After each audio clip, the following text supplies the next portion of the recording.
В Якутске в скором времени все автобусы будут оснащены электронными табло с указанием маршрутов и терминалами для оплаты проезда. Отныне никаких кондукторов и поисков затерявшейся мелочи в карманах. Это нововведение МОП ЯПАК вводит в обиход пассажиров ввиду дифференцированной системы оплаты. Стоимость проезда в общественном транспорте за наличную оплату значительно повысится, но за безналичную оплату можно будет слегка сэкономить. Так, за разовый проезд пассажир заплатит 25 рублей наличными и 22 или 23 рубля по транспортной карте. Тем, кто захочет сэкономить, предлагают еще один способ безналичного расчета «Ультралайт». Карта, с помощью которой можно будет оплатить от 20 до 60 поездок. Точные тарифы еще устанавливаются Департаментом экономики администрации Якутска. Но уже известно, что минимальная стоимость поездки будет оцениваться в 16 рублей.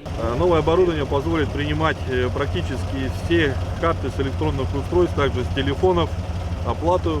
И поэтому принято решение впервые расширить тариф, сделать его более универсальным.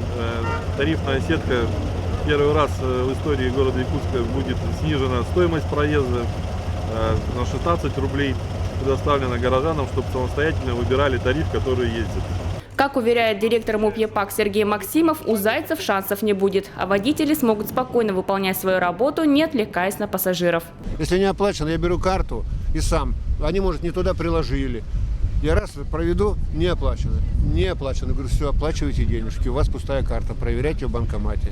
Все, мое дело только слушать, больше ничего. Очень удобно. Не надо пикать, там отвлекаться, время идет, секунды бегут, график. Это хорошо. Нормально будет, если так оплачивать проезд. Будет удобно, там мелочи не надо это таскать.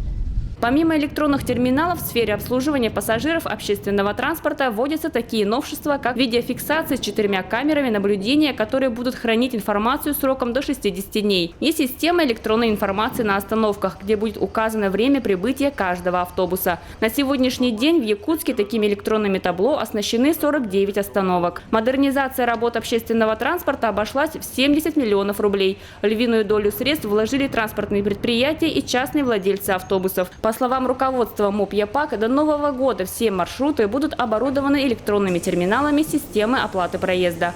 Надежда Ефимова, Николай Необутов, ЕСЯ.